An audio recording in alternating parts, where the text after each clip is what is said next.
പക്ഷെ ന്യൂസിൽ എപ്പോഴും സക്സസ് സ്റ്റോറി മാത്രമല്ലേ അതെ, അതെ, വരത്തുള്ളൂ. അതെ. നമുക്ക് ഫെയിലിയർ സ്റ്റോറീസ് വരത്തില്ലല്ലോ. അപ്പം ഈ പൊട്ടിപ്പോയവന്മാരുടെ കഥ നമുക്ക് അറിയത്തില്ലായിരുന്നു എന്ന് അതെ. പറഞ്ഞ അവസ്ഥയാണ്. അപ്പം ഈ സാധനം കളക്ട് ചെയ്യാൻ വേണ്ടിയിട്ട് ആലപ്പുഴയിൽ നിന്ന് ഒരു വീട്ടമ്മ ട്രെയിൻ കയറി കൊച്ചിയിൽ ഞങ്ങളുടെ ഓഫീസിൽ വന്ന്, അപ്പം ഞങ്ങളുടെ സ്പോട്ട് ബൈയുടെ പേജിലൊക്കെ നോക്കിക്കഴിഞ്ഞാൽ ഈ ഫോട്ടോസ് കാണാം.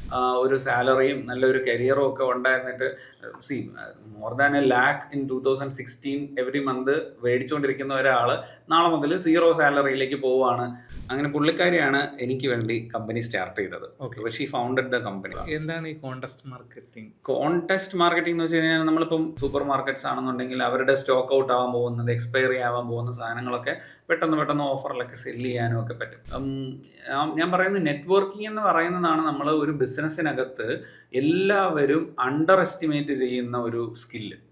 ഞാൻ എൻ്റെ ലൈഫിൽ വിശ്വസിച്ചിരുന്ന ഏറ്റവും വലിയ മണ്ടത്തരം എന്ന് പറഞ്ഞു കഴിഞ്ഞാൽ, നമുക്കിതിൽ ബിസിനസ് ഗ്രോത്തിന് എങ്ങനെയൊക്കെ യൂസ് ചെയ്യാൻ പറ്റും? ഏതൊരു ബിസിനസ്സിൻ്റെയും ഗ്രോത്തിൻ്റെ ബേസിക് ആസ്പെക്റ്റ് എന്ന് പറയുന്നത് അവരുടെ റെപ്പറ്റീറ്റഡ് കസ്റ്റമേഴ്സാണ്. ഈസി ആയിട്ട് ഒരു വാട്സാപ്പ് നമ്പറിലേക്ക് ഹായ് മെസ്സേജ് ചെയ്തുകൊണ്ട് അവർക്ക് ആ ബിസിനസ്സിൻ്റെ പാർട്ടായിട്ട് മാറാം, ബിസിനസ്സുമായിട്ട് ഇൻറ്ററാക്ട് ചെയ്യാം. പല ആൾക്കാരും പറയുന്നത് കേട്ടിട്ടുണ്ട്, മെറ്റ, ഗൂഗിളൊക്കെ നിങ്ങളുടെ പൈസ അടിച്ചുകൊണ്ട് പോകാൻ വേണ്ടിയിട്ട് വെറുതെ ലൈക്സ് വാരിക്കൂട്ടാൻ വേണ്ടിയിട്ടൊക്കെ ചെയ്യുന്നതാണെന്നൊക്കെ പറഞ്ഞ് കേട്ടിട്ടുണ്ട്. ഈ വീക്കെൻഡിൽ ഞാൻ ഒരു മെസ്സേജ് 100 പേർക്ക് മെസ്സേജ് അയച്ചു കഴിഞ്ഞാൽ ആ 100 പേര് ഒരു കാറ്റഗറൈസ്ഡ് ഗ്രൂപ്പ്ഡ് ആയിട്ടുള്ള ആൾക്കാരാണെങ്കിൽ അവരത് ഇൻട്രസ്റ്റഡ് ആയി അവർ തീർച്ചയായിട്ടും എൻ്റെ ഷോപ്പിലേക്ക് വരും. മാർക്കറ്റിംഗ്, ആഡ്സ്, ഇതൊക്കെ നമുക്ക് ജീവിതത്തിലും ആവശ്യമാണ്, ബിസിനസ്സിലും ആവശ്യമാണ്, എല്ലായിടത്തും ആവശ്യമുള്ള സാധനങ്ങളാണ്. ലൊക്കേഷൻ ബേസ്ഡ് ബ്രോഡ്കാസ്റ്റിംഗ് എന്ന് പറയുന്ന ഒരു സിസ്റ്റം നമ്മൾ ബിൽഡ് ചെയ്ത് കഴിഞ്ഞപ്പോൾ കുറേയധികം ആൾക്കാർ ഇതിനെ മിസ്യൂസ് ചെയ്യാൻ തുടങ്ങി. ബേസിക്കലി പറഞ്ഞു കഴിഞ്ഞാൽ ഒരു കണക്ട്, എൻഗേജ്, റീറ്റെയിൻ എന്ന് പറയുന്ന ഒരു സെഗ്മെന്റ് ഒരു 3 സ്റ്റേറ്റ്മെന്റിലാണ് നമ്മൾ വർക്ക് ചെയ്യുന്നത്. Hi Arun, welcome to startup studio. Thank you. Okay, അരുണിൻ്റെ ഒരു ജേണി പറയാമോ, എങ്ങനെ ബിസിനസ് ഫീൽഡിൽ, മാർക്കറ്റിംഗ് ഫീൽഡിലൊക്കെ എത്തി എന്നുള്ളത്? ഞാനൊരു മാർക്കറ്റർ അല്ലായിരുന്നു. പക്ഷേ ഈ മാർക്കറ്റിംഗ്, സെയിൽസ് എന്നൊക്കെ പറയുന്നത് മിക്കവാറും എല്ലാ ഓൺടർപ്രണേഴ്സിൻ്റെയും ബ്ലഡിൽ തനിയെ വന്നു ചേരുന്ന ഒരു സംഭവമാണ്. നമ്മൾ അറിയാതെ എവിടെയെങ്കിലും ഹിഡൻ ആയിട്ടുണ്ടായിരിക്കും. അപ്പോൾ ഞാൻ ഒരു ടെക്കിയാണ്. അപ്പോൾ ഞാൻ എൻ്റെ കോഴ്സ് കഴിഞ്ഞ് ഞാൻ വിപ്രോയിൽ ക്യാമ്പസ് പ്ലേസ്ഡ് ആയിട്ട് വർക്ക് ചെയ്യുമായിരുന്നു. പക്ഷേ എപ്പോഴും എന്താണ് ഒരു ഇന്നോവേഷൻ സൈഡിൽ ഞാൻ എപ്പോഴും ഫോക്കസ് ചെയ്തിരുന്നു. എന്തെങ്കിലുമൊക്കെ കാര്യങ്ങൾ പുതുതായിട്ട് ചെയ്യണം, ഇന്നോവേറ്റ് ചെയ്യണം, അങ്ങനെയൊക്കെ. അപ്പോൾ അതിൻ്റെ ഫലമായിട്ട് ആണ് നിയോണിക്സ് സോഫ്റ്റ്വെയർ സൊല്യൂഷൻസ് എന്ന് പറയുന്ന കമ്പനി സ്റ്റാർട്ട് ചെയ്തത്. അപ്പോൾ കമ്പനി സ്റ്റാർട്ട് ചെയ്യാൻ എൻ്റെ വൈഫ് എൻ്റെ സ്റ്റുഡൻ്റ് ആയിരുന്നു. ആക്ച്വലി ഞാൻ ഈ കോളേജിലൊക്കെ പഠിക്കുമ്പോഴേ ട്യൂഷൻ എടുക്കാൻ പോകുമായിരുന്നു. ട്യൂഷൻ മീൻസ് കമ്പ്യൂട്ടർ സെൻറ്ററിലൊക്കെ പഠിപ്പിക്കുമായിരുന്നു, കമ്പ്യൂട്ടർ സബ്ജക്റ്റുകൾ പഠിപ്പിക്കുമായിരുന്നു. അപ്പോൾ അങ്ങനെ എൻ്റെ സ്റ്റുഡൻ്റായിട്ട് ട്യൂഷന് വന്ന ഒരു കുട്ടിയാണ് എൻ്റെ വൈഫ്. അപ്പോൾ പിന്നെ ഞങ്ങൾ പരിചയത്തിലായിരുന്നുകൊണ്ട് ഞങ്ങളിങ്ങനെ എനിക്കൊരിങ്ങനെ ഒരു പ്ലാൻ ഉണ്ട്, ഒരു കമ്പനിയൊക്കെ സ്റ്റാർട്ട് ചെയ്യണം എന്നൊക്കെയുള്ള കാര്യങ്ങളൊക്കെ ഡിസ്കസ് ചെയ്തിരുന്നു. അപ്പോൾ അങ്ങനെ പുള്ളിക്കാരിയാണ് എനിക്ക് വേണ്ടി കമ്പനി സ്റ്റാർട്ട് ചെയ്തത്. അപ്പോൾ she founded the company. So she use to tell this like, ഞാൻ ഹസ്ബൻഡിന് കൊടുത്ത ഗിഫ്റ്റാണ്, അല്ലെങ്കിൽ ഹസ്ബൻഡിൻ്റെ ഡ്രീം സാറ്റിസ്ഫൈ ചെയ്യാൻ വേണ്ടിയിട്ട് ഉണ്ടാക്കിയതാണ് ഈ കമ്പനി. അപ്പോൾ ഞങ്ങൾ കല്യാണമൊക്കെ കഴിഞ്ഞ് ചെന്നൈയിലായിരുന്ന സമയത്ത് നിയോണിക്സ് സോഫ്റ്റ്വെയർ സൊല്യൂഷൻസ് പ്രൈവറ്റ് ലിമിറ്റഡ് എന്ന കമ്പനിയൊക്കെ രജിസ്റ്റർ ചെയ്ത് 2012-13 നമ്മൾ സ്റ്റാർട്ട് ചെയ്തത്. 2016 അത് പ്രൈവറ്റ് ലിമിറ്റഡ് കമ്പനിയായിട്ട് രജിസ്റ്റർ ചെയ്തത്. അത് എന്താണ് ഞങ്ങളുടെ ഫസ്റ്റ് ബേബി ബർത്ത് 2015. 2015 കഴിഞ്ഞ് ഒരു 6 months കഴിഞ്ഞപ്പോഴാണ് ഞാൻ ഫുൾ ടൈം ജോബൊക്കെ റിസൈൻ ചെയ്ത് കമ്പനിയിലേക്ക് ജോയിൻ ചെയ്തത്. അതായത് പുള്ളിക്കാരി കൊച്ചുങ്ങളെ കെയർ ചെയ്യുന്ന ഇതിലേക്ക് ആ ഒരു ടെമ്പററി ലീവ് എടുത്തതുകൊണ്ട് ഞാൻ ടേക്കപ്പ് ചെയ്തു. അപ്പോൾ ഞങ്ങൾ ഇതുപോലെയാണ് പ്രൊഡക്ട്സും കാര്യങ്ങളും ഒക്കെ ബിൽഡ് ചെയ്യാൻ തുടങ്ങിയത്. അപ്പോൾ ആ സമയത്ത് ഞാൻ ബിൽഡ് ചെയ്തുകൊണ്ടിരുന്നത് ഒരു കമ്മ്യൂണിക്കേഷൻ പ്ലാറ്റ്ഫോമാണ്, ഒരു ഹൈപ്പർ ലോക്കൽ കമ്മ്യൂണിക്കേഷൻ പ്ലാറ്റ്ഫോമാണ് ബിൽഡ് ചെയ്തുകൊണ്ടിരുന്നത്. മാർക്കറ്റിങ്ങിനെ ഹെൽപ്പ് ചെയ്യുക എന്നുള്ളതായിരുന്നു അതിൻ്റെ ആത്യന്തികമായിട്ടുള്ള ഒരു ലക്ഷ്യം. പിന്നെ അതിൽ നിന്ന് നമ്മൾ ഒരു കോൺടെസ്റ്റ് മാർക്കറ്റിംഗ് എന്ന് പറയുന്ന ഒരു ഓപ്പർച്യൂണിറ്റി, ഒരു മേഖലയിലോട്ട് നമ്മൾ അറിയാതെ കയറിപ്പോയതാണ്. എന്താണ് ഈ കോൺടെസ്റ്റ് മാർക്കറ്റിംഗ്? കോൺടെസ്റ്റ് മാർക്കറ്റിംഗ് എന്ന് വെച്ച് കഴിഞ്ഞാൽ നമ്മളിപ്പം ഗെയിമിഫിക്കേഷൻസിനെ പറ്റി കേൾക്കുന്നുണ്ട്. ഗെയിമിഫിക്കേഷൻ, അതായത് എഡ്യൂക്കേഷനിൽ ഗെയിമിഫിക്കേഷൻ ഉണ്ട്, ഷോപ്പിങ്ങിൽ ഗെയിമിഫിക്കേഷൻ ഉണ്ട്, ക്വിസ് ഒക്കെ പോലുള്ള കാര്യങ്ങൾ. നമ്മളെ ഗൂഗിൾ പേ ഒക്കെ നമ്മളെ ആൾക്കാരായിട്ട് ഓടിച്ചിട്ടുള്ളത്, ലഡു പിടിക്കുക, ദീപം പിടിക്കുക എന്നൊക്കെ പറഞ്ഞ് നമ്മൾ ഓടുന്ന സാധനം, ഇതൊക്കെ ഗെയിമിഫിക്കേഷനിൽ വരുന്നതാണ്. ഇനി അതുപോലെ തന്നെ ആക്ച്വൽ കോൺടെസ്റ്റുകൾ, ഇപ്പം നമ്മൾ ലക്കി ഡ്രോ കോൺടെസ്റ്റ് സിമ്പിൾ എക്സാമ്പിളാണ്. പേരെഴുതി ഫില്ല് ചെയ്തിടുക, ലക്കി ഡ്രോയിൽ ഒരു കോൺടെസ്റ്റ് വരും. അതുപോലെ നിങ്ങൾ ഫോട്ടോ കോൺടെസ്റ്റ്, നിങ്ങൾ ഒരു ഫോട്ടോ എടുക്കുക, സെൻഡ് ചെയ്യുക, ആ ഫോട്ടോ ആക്കി കൂടുതൽ ലൈക്സ് കിട്ടുകയാണെങ്കിൽ, കൂടുതൽ എൻഗേജ്മെന്റ് സോഷ്യൽ മീഡിയയിൽ നടക്കുകയാണെന്നുണ്ടെങ്കിൽ അതിനെ ബേസ് ചെയ്തിട്ട് നിങ്ങൾക്കൊരു ഗിഫ്റ്റ് കിട്ടും. അതുപോലെ ക്വിസ് കോൺടെസ്റ്റുകളും ഉണ്ട്, അതുപോലെ സ്പിൻ ദ വീൽ, ഇതെല്ലാം ഓരോ കോൺടെസ്റ്റുകളാണ്, ഓരോ ടൈപ്പ് ഓഫ് കോൺടെസ്റ്റുകളാണ്. അപ്പോൾ ഇതിന് ഒരു ലീഡർ ബോർഡ് അങ്ങനെയൊക്കെയുള്ള കാര്യങ്ങളൊക്കെ വെച്ച് സെറ്റ് ചെയ്ത് നമ്മൾ എന്ത് ചെയ്യും, ആ കസ്റ്റമേഴ്സിനെ ഫ്രീക്വൻ്റ്ലി ഈ കോൺടെസ്റ്റിൽ എൻഗേജ്ഡ് ആക്കും. അപ്പോൾ അങ്ങനെ എൻഗേജ്ഡ് ആവുന്ന കസ്റ്റമർ ഒരു ബ്രാൻഡുമായിട്ട് കൂടെ എൻഗേജ്ഡ് ആവുക എന്നുള്ള രീതിയിലാണ് ചെയ്യുന്നത്. അപ്പോൾ അതാണ് ഒരു കോൺടെസ്റ്റ് മാർക്കറ്റിംഗ് എന്ന് പറയുന്ന ഒരു മേഖല. അപ്പോൾ അതിലേക്ക് നമ്മൾ വന്ന് എത്തിപ്പെട്ടതാണ്. എന്ന് വെച്ചാൽ നമ്മൾ ആദ്യമേ കോൺടെസ്റ്റ് മാർക്കറ്റിംഗ് ഉണ്ടാക്കാം എന്ന് വെച്ചിട്ടല്ല ഉണ്ടായത്. അതൊരു ചെറിയ സ്റ്റോറിയാണ്. അതായത് ആദ്യം നമ്മൾ ഈ ബ്രോഡ്കാസ്റ്റിംഗ് മെസ്സേജിങ് ആണ് ചെയ്തിരുന്നത്. ലൈക്ക് ഒരു ലൊക്കേഷൻ ബേസ് ചെയ്തിട്ട് മെസ്സേജ് ബ്രോഡ്കാസ്റ്റ് ചെയ്യാം. SMS അല്ല, നമുക്കൊരു ആപ്പ് ഉണ്ടായിരുന്നു, സ്പോട്ട് ബേ എന്ന് തന്നെയായിരുന്നു ആപ്പിന്റെ പേരും, സ്പോട്ട് ബേ എന്ന് തന്നെ ഉണ്ടായിരുന്ന ഒരു ആപ്പാണ്. അപ്പോൾ അത് ഒരു ലൊക്കേഷനിൽ എനിക്കിപ്പോൾ ഒരു റിക്വയർമെന്റ് ഉണ്ടെങ്കിൽ ആ ലൊക്കേഷനിലുള്ള ആൾക്കാരിലേക്ക് എനിക്ക് കമ്മ്യൂണിക്കേറ്റ് ചെയ്യണം, ജിയോഗ്രഫി ബേസ്ഡ്, ജിയോ ഫെൻസ്ഡ് ആയിട്ട്. ലൈക്ക് ലെറ്റ്സ് സേ 5 കിലോമീറ്റർ സറൗണ്ടിങ്ങിലുള്ള ആൾക്കാർ മാത്രം എൻ്റെ മെസ്സേജ് കാണണം. അപ്പം ഈ 5 കിലോമീറ്റർ സറൗണ്ടിങ്ങിൽ ആരെങ്കിലും ഈ മൊബൈൽ ആപ്പ് ഓപ്പൺ ചെയ്ത് കഴിഞ്ഞാൽ അവർക്ക് ഈ ആൾ അയച്ചിരിക്കുന്ന മെസ്സേജ് കാണാൻ പറ്റും, തിരിച്ച് അയാളോട് പേഴ്സണലി റിപ്ലൈ ചെയ്യാം. അങ്ങനെ ഒരു ചാറ്റിംഗ് ആണ് അത് ചെയ്തിരുന്നത്. അപ്പോൾ ഞങ്ങൾ ഈ ഇത് ഓപ്പൺ ചെയ്ത് വിചാറ്റ് ഒക്കെ ഉണ്ടായിരുന്ന ടൈമിലൊക്കെ തന്നെയാണ്. അപ്പോൾ ഈ ഒരു ലൊക്കേഷൻ ബേസ്ഡ് ബ്രോഡ്കാസ്റ്റിംഗ് എന്ന് പറയുന്ന ഒരു സിസ്റ്റം നമ്മൾ ബിൽഡ് ചെയ്ത് കഴിഞ്ഞപ്പോൾ കുറേയധികം ആൾക്കാർ ഇതിനെ മിസ്യൂസ് ചെയ്യാൻ തുടങ്ങി. ലൈക്ക് അവർ അയക്കുന്ന മെസ്സേജുകൾ അത്ര റെലവൻ്റ് അല്ലാത്ത മെസ്സേജുകളായിട്ട് ഇവർ ടെസ്റ്റ് ചെയ്യാൻ വേണ്ടിയിട്ടായിരിക്കാം ആൾക്കാർ അങ്ങനെ ചെയ്തു തുടങ്ങി. അപ്പം നമ്മൾ ആൾക്കാരിൽ ബ്രോഡ്കാസ്റ്റ് ചെയ്യുന്നത് സ്റ്റോപ്പ് ചെയ്തിട്ട് ബിസിനസ്സുകൾക്ക് മാത്രം ബ്രോഡ്കാസ്റ്റ് ചെയ്യാനുള്ള ഓപ്ഷൻ കൊടുത്തു. ആൾക്കാർക്ക് അതിനകത്ത് ചാറ്റ് ചെയ്യാം എന്നുള്ള ഓപ്ഷനിലേക്ക് കൊണ്ടുവന്നു. അപ്പോൾ why should someone stay in that app? വെറുതെ ആരുടെയെങ്കിലും ബ്രോഡ്കാസ്റ്റുകൾ കാണാൻ വേണ്ടി മാത്രം എന്തിനു നിൽക്കണം എന്നുള്ളൊരു ക്വസ്റ്റ്യൻ വന്നു. അപ്പോൾ ഈ പ്ലാറ്റ്ഫോം മൊബൈൽ ആപ്പ് ലോഞ്ച് ചെയ്യുന്നതിന് മുന്നേ ഞാനൊരു ഗെയിം ഉണ്ടാക്കിയിട്ടുണ്ടായിരുന്നു, ഒരു സ്പോട്ട് യുവർ കളർ എന്ന് പറഞ്ഞിട്ടൊരു ഗെയിം. അതിൽ ഒരു 7 കളർ ഉണ്ടായിരിക്കും. കളർ ചൂസ് ചെയ്യുക, ഈ കളർ എന്ത് ചെയ്യും, സ്ക്രീനിൽ പല സ്ഥലങ്ങളിലും ഓടും. നമ്മൾ ചൂസ് ചെയ്ത കളർ മാത്രം നമ്മൾ ക്ലിക്ക് ചെയ്യുക. അപ്പോൾ കുറച്ച് കഴിയുമ്പോൾ അതിൻ്റെ സ്പീഡ് കൂടും, കുറേ അധികം കളറുകൾ വന്ന് ഓവർലാപ്പ് ചെയ്യും. അപ്പം നമ്മൾ മാറി ക്ലിക്ക് ചെയ്ത് കഴിഞ്ഞാൽ നമ്മൾ ഔട്ടാവും. അത് ഞാൻ സ്പോട്ട് യുവർ കളർ എന്ന് പറഞ്ഞിട്ട് ഒരു ലോഞ്ച് ഗെയിമായിട്ട് ഈ പ്ലാറ്റ്ഫോം ലോഞ്ച് ചെയ്യുന്നതിന് മുന്നേ റൺ ചെയ്തിരുന്നു. അത് ഒരു 1 മന്തിൽ ഏകദേശം 800 to 900 ആൾക്കാർ, 800 to 900 ആൾക്കാർ ആ കോൺടെസ്റ്റ് കളിച്ചു. അപ്പോൾ ഞാൻ ആലോചിച്ചു, that it self is A business എന്ന് അന്നേ മനസ്സിലുണ്ട്. പക്ഷേ അത് കൺവേർട്ട് ചെയ്തില്ല, കാരണം ഓൾറെഡി കമ്മ്യൂണിക്കേഷനിലാണല്ലോ പ്ലാൻ ഇരിക്കുന്നത്, അങ്ങനെ കണ്ടിന്യൂ ചെയ്ത് പോയതാ.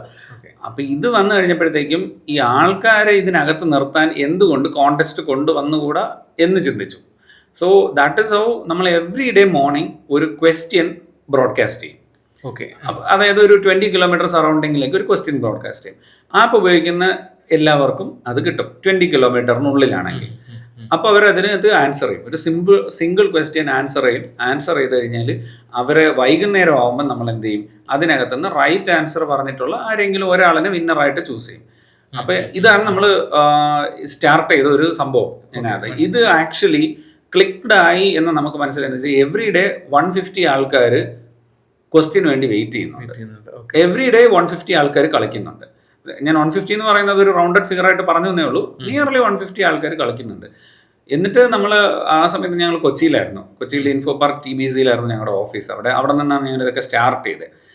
ഒരു ഞങ്ങളുടെ സ്പോട്ട് ബേ എന്ന് എഴുതിയ അടിച്ച ഒരു പ്രിന്റഡ് മഗ് ആണ് അതിൻ്റെ ഗിഫ്റ്റ് ആയിട്ട് നമ്മൾ കൊടുത്തിരുന്നത് വിൻ ചെയ്യുന്ന ആളിനെ. ഈ സാധനം കളക്ട് ചെയ്യാൻ വേണ്ടിയിട്ട് ആലപ്പുഴയിൽ നിന്ന് ഒരു വീട്ടമ്മ ട്രെയിൻ കയറി കൊച്ചിയിൽ ഞങ്ങളുടെ ഓഫീസിൽ വന്ന്, അപ്പം ഞങ്ങളുടെ സ്പോട്ട് ബേയുടെ പേജിലൊക്കെ നോക്കിക്കഴിഞ്ഞാൽ ഈ ഫോട്ടോസ് കാണാം, ആൾക്കാർ അവിടെ വന്ന് ഈ മഗ് കളക്ട് ചെയ്തിട്ട് പോയി. അപ്പം ഒരു 250 രൂപയുടെ മഗ് കളക്ട് ചെയ്യാൻ വേണ്ടിയിട്ട് ഒരാൾ ഒരു 50 കിലോമീറ്റർ ട്രാവൽ ചെയ്ത് വരുന്നു എന്ന് പറയുന്നതിൽ നമ്മൾ ആക്ച്വലി ഒരു സ്പിരിറ്റ് മനസ്സിലാക്കി. So where there is a competition there is people to participate എന്നുള്ളതാണ്. അപ്പം അതുപോലെയാണ് വന്നത്. So why don't we make it as a contest platform എന്ന് പറയുന്ന ഒരു ഐഡിയ അങ്ങനെയാണ് നമുക്ക് കിട്ടുന്നത്. And that is where we started with the contest platform. പിന്നെ കോവിഡ് വന്നപ്പോഴത്തേക്കൊക്കെ നമ്മൾ കുറച്ച് ഡിഫിക്കൽട്ടി സിറ്റുവേഷനൊക്കെ ഫേസ് ചെയ്തു. പിന്നെ നമ്മൾ പ്രൊഡക്റ്റിനെ റീവാമ്പ് ചെയ്ത് ഇന്നത്തെ നിലയിലുള്ള ബോട്ട് ബേസ്ഡ് ആയിട്ടുള്ള സംഭവങ്ങൾ, വാട്സാപ്പ് ബേസ്ഡ് ആയിട്ടുള്ള വാട്സാപ്പ് മാർക്കറ്റിങ്ങിന് ഹെൽപ്പ് ചെയ്യുന്ന സാധനങ്ങൾ, ഇതെല്ലാം കോൺടെസ്റ്റും കൂടെ ഇൻവോൾവ് ആയിട്ട് വരുന്ന ഒരു സംഭവമാണ്. അപ്പം അങ്ങനെയാണ് നമ്മൾ ഇതിലേക്ക് എത്തിയത്. ഇപ്പോൾ ഈ ആപ്പ് ഏതൊക്കെ ചാനൽസിലാണ് ഇത് കോൺടെസ്റ്റ് പോകുന്നത്? ഇപ്പോൾ കറന്റ്ലി കോൺടെസ്റ്റ് പോകുന്നത് വാട്സാപ്പ് വഴി മാത്രമാണ്. ചാനൽ ഉണ്ടോ എന്ന് ചോദിച്ചു കഴിഞ്ഞാൽ നമുക്ക് വാട്സാപ്പ് ആകുമ്പോൾ എവിടെ വേണമെങ്കിലും റൺ ചെയ്യാം. സോ നമുക്ക് ഫ്രിക്ഷൻ ഒഴിവാക്കുകയാണ്. നമ്മുടെ കസ്റ്റമറിനെ ഇതിലേക്ക് കൊണ്ടുവരുന്ന ഫ്രിക്ഷൻ നമ്മൾ കംപ്ലീറ്റ്ലി എലിമിനേറ്റ് ചെയ്യുകയാണ്. Like everybody have WhatsApp. അപ്പോൾ so you just send me a hi. 400 billion. അതെ. അപ്പോൾ 3 ബില്യൺ യൂസർ ബേസ് ആണ് വന്നിരിക്കുന്നത്. അപ്പോൾ 3 ബില്യൺ യൂസർ ബേസ് ഉള്ള ആൾക്കാർ ഇത് യൂസ് ചെയ്യുന്നുണ്ടെങ്കിൽ അത്ര ആൾക്കാരെ ഈസി ആയിട്ട് ഓൺബോർഡ് ചെയ്യാൻ വേണ്ടിയിട്ട് നമ്മൾ പുതിയൊരു ആപ്പ് ഉണ്ടാക്കാതിരിക്കുക എന്നുള്ളതാണ് പ്രൈമറിലി ചെയ്യേണ്ടത്. അപ്പോൾ നമ്മൾ ഒരു ആപ്പ് ഉണ്ടാക്കി, ഒരു ഷോപ്പിന് ഒരു ആപ്പ് ഉണ്ടാക്കി, അത് കസ്റ്റമർ ഇൻസ്റ്റാൾ ചെയ്ത് അത് എപ്പോഴാണ് കസ്റ്റമർ അൺഇൻസ്റ്റാൾ ചെയ്യണമെന്ന് നമുക്ക് പറയാൻ പറ്റാത്ത സിറ്റുവേഷൻ വരെ ഉണ്ട്. അപ്പോൾ അങ്ങനെ ഒരു സാധനം അൺഇൻസ്റ്റാൾ ചെയ്യുന്ന ഒരു സാധനം നമ്മൾ ഉണ്ടാക്കുന്നതിന് പകരം ഈസി ആയിട്ട് ഒരു വാട്സാപ്പ് നമ്പറിലേക്ക് ഹായ് മെസ്സേജ് ചെയ്തുകൊണ്ട് അവർക്ക് ആ ബിസിനസ്സിൻ്റെ പാർട്ടായിട്ട് മാറാം, ബിസിനസ്സുമായിട്ട് ഇൻറ്ററാക്ട് ചെയ്യാം എന്നുള്ള ഓപ്പർച്യൂണിറ്റീസ് അവിടെ ഉണ്ട്. അപ്പോൾ അതുകൊണ്ടാണ് നമ്മൾ വാട്സാപ്പ് ചെയ്യുന്നത്. Even bots are called as the new world apps. ഇത് ഞാൻ പറഞ്ഞതല്ല, സത്യാനന്ദല്ല ഒരു ഇൻ്റർവ്യൂവിൽ പറഞ്ഞ കാര്യമാണ് ഈ പറയുന്നത്. അതായത് ഫ്യൂച്ചറിൽ വരുന്ന ആപ്പ് എന്ന് പറയുന്ന ഒരു കോൺസെപ്റ്റിനേക്കാൾ ബോട്ട് എന്ന് പറഞ്ഞാൽ മതി. എല്ലാം ബോട്ടുകളായിട്ട് മാറിക്കൊണ്ടിരിക്കുകയാണ്. AI വന്നു കഴിഞ്ഞതിന് ശേഷം പിന്നെ പറയുക വേണ്ട, എല്ലാം AI ബോട്ടുകൾ എന്നുള്ള നിലയ്ക്ക് മാറിക്കൊണ്ടിരിക്കുകയാണ്. അപ്പോൾ ഇവിടെ ഒരു ബോട്ടിന് ചെയ്യാൻ പറ്റുന്ന ജോലിയേ ഉള്ളൂ ഈ കാര്യം. അപ്പോൾ ഈ ഒരു ബോട്ടിലേക്ക് കമ്മ്യൂണിക്കേറ്റ് ചെയ്തുകൊണ്ട് പല കോൺടെസ്റ്റുകളിലേക്ക് എൻഗേജ് ചെയ്യുക, അതിലേക്ക് പാർട്ടാവുക എന്നുള്ളതാണ് നമ്മുടെ ബിസിനസ്സിൽ നമ്മൾ ബിസിനസ്സുകൾക്ക് കൊടുക്കുന്നത്. അതായത് നമ്മുടെ B2Cയിൽ വരുന്ന അല്ലെങ്കിൽ ഒരു D2Cയിൽ വരുന്ന അല്ലെങ്കിൽ റെസ്റ്റോറൻറ്റ്, കഫേസ് എന്ന് പറയുന്ന സെഗ്മെൻറ്റിൽ വരുന്ന ബിസിനസ്സുകൾക്ക് അവരുടെ കൺസ്യൂമേഴ്സിനെ ഈസി ആയിട്ട് കണക്ട് ചെയ്യാനുള്ള ഒരു പ്ലാറ്റ്ഫോമാണ് നമ്മൾ പ്രൊവൈഡ് ചെയ്യുന്നത്. ഓക്കെ, മനസ്സിലായി. ഇതിപ്പോൾ ഒരു റിയൽ ബിസിനസ് എങ്ങനെ യൂസ് ചെയ്യാൻ പറ്റും? ഒരു ഏതെങ്കിലും ഒരു എക്സാമ്പിൾ വെച്ചിട്ട്. ഞാനൊരു റെസ്റ്റോറൻറ്റ് എക്സാമ്പിൾ തന്നെ ഈസി ആയിട്ട് പറയാം. റെസ്റ്റോറൻറ്റിൽ മോസ്റ്റ്ലി ഒരു ഫൈൻ ഡൈൻ റെസ്റ്റോറൻ്റ് ആണെന്നുണ്ടെങ്കിൽ നമുക്ക് 20 to 30 minutes of waiting time, food on table time ഉണ്ടല്ലേ. അപ്പോൾ ഒരാൾ വന്ന് ഓർഡർ എടുത്തു പോയി, അത് കഴിഞ്ഞാൽ പിന്നെ കസ്റ്റമർ മൊബൈലിൽ തന്നെയാണെങ്കിൽ മിക്കവാറും നോക്കിക്കൊണ്ടിരിക്കുക, അല്ലാതെ വേറെ ഗെയിംസ് കാര്യങ്ങളൊന്നും ഇല്ല. അപ്പോൾ ഇവിടെ നമ്മൾ എന്താ ചെയ്യുന്നതെന്ന് വെച്ച് കഴിഞ്ഞാൽ ഒരു QR കോഡ് പ്ലേസ് ചെയ്തിട്ടുണ്ട്. സ്കാൻ പ്ലേ വിൻ അല്ലെങ്കിൽ സ്കാൻ പ്ലേ ഏൺ എന്ന് പറഞ്ഞിട്ടൊരു QR കോഡ് പ്ലേസ് ചെയ്തിട്ടുണ്ടായിരിക്കും. കസ്റ്റമർ മൊബൈൽ സ്കാൻ ചെയ്ത് കഴിഞ്ഞാൽ നേരെ ആ ബിസിനസ്സിൻ്റെ വാട്സാപ്പ് നമ്പറിലേക്ക് പോയി കഴിഞ്ഞാൽ ഇവർക്ക് അതിനകത്ത് റിവ്യൂ ചെയ്യാനുള്ള ഓപ്ഷൻസ് ഉണ്ട്. ഗൂഗിൾ റിവ്യൂ ചെയ്യാം, അതിൽ കൂടെ പോയിന്റ്സ് കിട്ടും. അല്ലെങ്കിൽ ഒരു ഫീഡ്ബാക്ക് സബ്മിറ്റ് ചെയ്യാം, അതും അല്ലെങ്കിൽ ഒരു ഗെയിം കളിക്കാം. ഇങ്ങനെ പലതരം ഓപ്ഷൻസ് ഉണ്ട്. ഈ ഓപ്ഷൻസിൽ കൂടെ ആ കസ്റ്റമർ അവിടെ എൻഗേജ്ഡ് ആവുകയാണ് ചെയ്യുന്നത്. അപ്പോൾ കസ്റ്റമറിനെ ഫുഡ് ഓൺ ടേബിൾ വരുന്ന സമയത്തിനിടയ്ക്ക് കുറേ അധികം ഇൻഫർമേഷൻസും കുറേ ഫണ്ണായിട്ടുള്ള കാര്യങ്ങളൊക്കെ നടക്കും. അപ്പം ഇത് ഫിസിക്കലി നമ്മളിപ്പം മറ്റേ വഴി കാണിക്കൂ എന്നൊക്കെ പറഞ്ഞിട്ടുള്ള ഗെയിംസ് ഒക്കെ പല റെസ്റ്റോറൻറ്റുകളിലും പേപ്പറിൽ പ്രിന്റ് ചെയ്ത് വെച്ചിരിക്കുന്നത് നമ്മൾ കണ്ടിട്ടുണ്ട്. അവിടെ ഉള്ള ഒരു കാര്യം എന്ന് വെച്ച് കഴിഞ്ഞാൽ പേപ്പറിലുള്ള പ്രിന്റ് ഇവർ ഇടയ്ക്കിടയ്ക്ക് മാറ്റേണ്ടി വരും. നമ്മുടെ കേസിൽ അങ്ങനെ ഒരു സംഭവമില്ല. ഗെയിംസ് ഓട്ടോമാറ്റിക്കലി ചേഞ്ച് ആയിക്കൊണ്ടിരിക്കും. ഇവിടെ പേപ്പറിന്റെ ഒരു ഇഷ്യൂ വരുന്നില്ല. മാത്രമല്ല നമ്മുടെ അടുത്ത് ഈ പേപ്പറിൽ ഇത് വരച്ചിട്ട് പോകുന്ന കസ്റ്റമർ അത് കളഞ്ഞു, അപ്പോഴേക്കും കസ്റ്റമറിന്റെ ഡേറ്റ അവിടെ, കസ്റ്റമറിന്റെ എൻട്രി അവിടെ, ആരാണ് ഇത് കളിച്ചത്, എത്ര നേരം കളിച്ചു, ഈ ഡേറ്റയൊന്നും ബിസിനസ്സിന് കിട്ടില്ല. ഇവിടെ നമ്മുടെ കേസിൽ ബിസിനസ്സിന് അത് ഈസി ആയിട്ട് ആ കസ്റ്റമറിന്റെ ഡേറ്റയും കസ്റ്റമറിന്റെ ഒരു കൂപ്പൺ അവൈലബിലിറ്റിയും ഒക്കെ മാനേജ് ചെയ്യുന്ന ഒരു സംഭവം ഇതിനകത്ത് ഉണ്ട്. ആൻഡ് ലോയൽറ്റി പ്രോഗ്രാം ഒരു, അതായത് ബേസിക്കലി പറഞ്ഞു കഴിഞ്ഞാൽ ഒരു കണക്ട്, എൻഗേജ്, റീറ്റെയിൻ എന്ന് പറയുന്ന ഒരു സെഗ്മെന്റ്, ഒരു 3 സ്റ്റേറ്റ്മെന്റിലാണ് നമ്മൾ വർക്ക് ചെയ്യുന്നത്. കസ്റ്റമറിനെ കണക്ട് ചെയ്യുക, പിന്നെ കസ്റ്റമറിനെ ഇടയ്ക്കിടയ്ക്ക് എൻഗേജ് ചെയ്യിപ്പിക്കുക, ആ ബ്രാൻഡുമായിട്ട് അവരെ കൂടുതൽ അടുപ്പിക്കുക, പിന്നെ അവരെ റീറ്റെയിൻ ചെയ്യുക. അങ്ങനെ കസ്റ്റമറിനെ ഒരു ലോയൽ കസ്റ്റമറാക്കി മാറ്റുക. ഒരു loyal customer will never go away from a brand. മാത്രമല്ല അവർ കൂടുതൽ ആ ബ്രാൻഡിനെ മറ്റേ ആൾക്കാരുടെ അടുത്തേക്ക് റെക്കമെൻഡ് ചെയ്യുകയും റെഫർ ചെയ്യുകയൊക്കെ ചെയ്യും. അപ്പോൾ അതാണ് എല്ലാ ബിസിനസ്സിനും വേണ്ടത്. കസ്റ്റമറിനെ സംബന്ധിച്ച് കസ്റ്റമറിനും കിട്ടുന്നത് വാല്യൂ ആഡ്സ് ആണ്. ആ കസ്റ്റമറിന് എപ്പോഴും എന്തെങ്കിലും കാര്യങ്ങൾ ആ ഷോപ്പിൽ നിന്ന് അവൈലബിൾ ആയിക്കൊണ്ടേയിരിക്കും. സോ അത് ആണ് കസ്റ്റമറിനും കിട്ടുന്ന ബെനിഫിറ്റ്. It's a win win situation. Business ഓണേഴ്സിന് ഇതിന് ഓഫറും കാര്യങ്ങളൊക്കെ ഷെയർ ചെയ്യാനുള്ള, എക്സാക്ട്ലി, അവർക്ക് അവരുടെ ഓഫറുകൾ സെറ്റ് ചെയ്യാം. ആ ഓഫറുകൾ സ്കെഡ്യൂൾ ചെയ്ത് ടൈം ടു ടൈം ആയിട്ട് വാട്സാപ്പിലേക്ക് തന്നെ അവർക്ക് പുഷ് ചെയ്യാൻ പറ്റും. ഇതെല്ലാം മെറ്റ അപ്രൂവ്ഡ് ആയിട്ടുള്ള മെസ്സേജുകളിലാണ് നടക്കുന്നത്. നമുക്ക് സ്പാം ചെയ്യാൻ പറ്റില്ല. ഓക്കെ ഓക്കെ ഒരു പ്രോപ്പർ മെസ്സേജിങ്, അതൊരു റിലവൻറ്റ് മെസ്സേജിങ് ആണ് എന്നുണ്ടെങ്കിൽ നമുക്ക് സെൻഡ് ചെയ്യാം എന്നുള്ളതാണ്. ഇപ്പോൾ ദീപാവലി വരുമ്പോൾ അല്ലെങ്കിൽ ന്യൂ ഇയർ വരുമ്പോൾ നമുക്കൊരു സ്പെഷ്യൽ ഓഫർ നമ്മുടെ ലോയൽ കസ്റ്റമേഴ്സിന് സെൻഡ് ചെയ്യണം എന്നുണ്ടെങ്കിൽ ആ കസ്റ്റമേഴ്സിനെ അറിയിക്കാൻ കസ്റ്റമേഴ്സ് അപ്രൂവ് ചെയ്തിട്ടുള്ള കൺസെൻറ്റ് കൊടുത്തിട്ടുള്ള ഒരു അപ്രൂവൽ വേയിലാണ് ഇത് പോകുന്നത്. ഓക്കെ ഓക്കെ ഓക്കെ കറക്റ്റ് ഒരു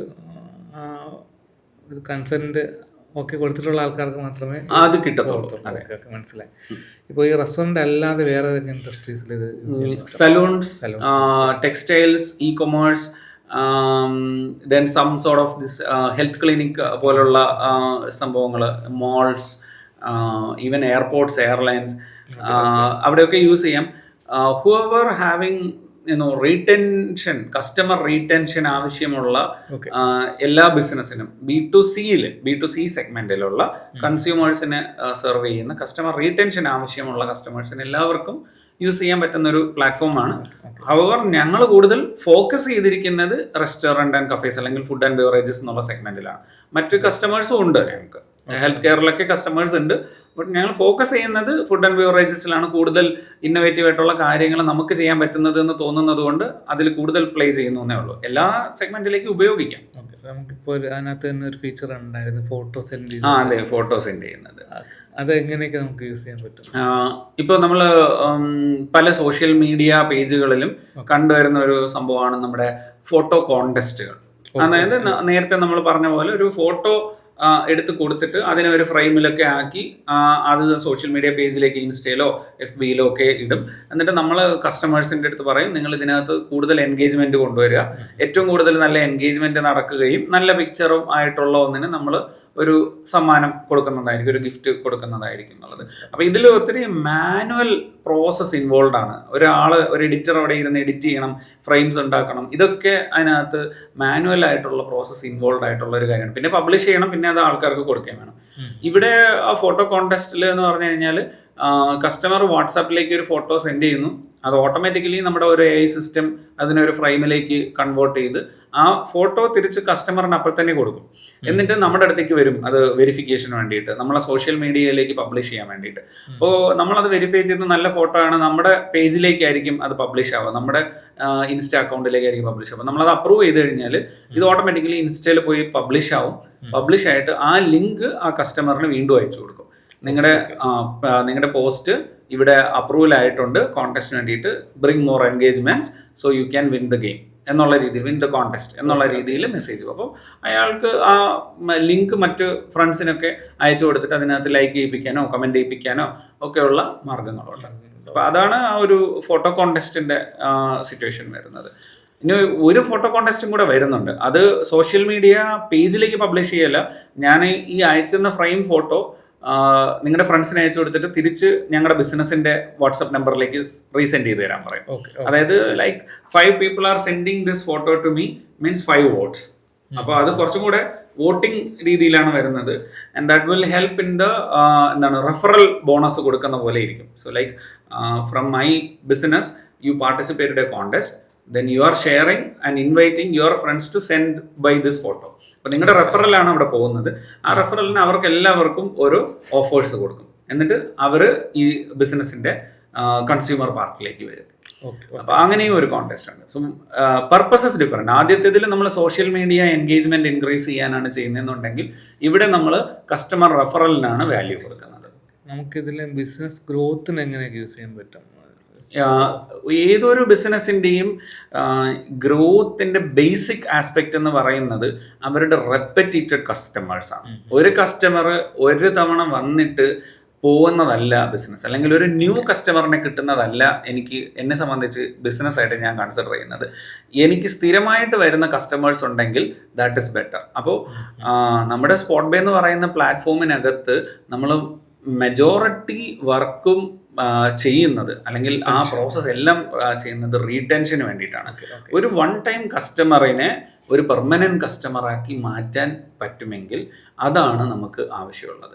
സോ ഒബ്വിയസ്ലി ലെറ്റ്സ് സേ ഞാൻ ഇന്നൊരു ബിസിനസ് സ്റ്റാർട്ട് ചെയ്യുന്നു, ഒരു വർഷം കഴിയുമ്പോൾ ആക്ച്വൽ യൂസ് കേസാണ് ഞാൻ പറയുന്നത്, ഇത് ശരിക്കും ഹൈദരാബാദിലുള്ളൊരു കമ്പനി ചെയ്യുന്നതാണ്.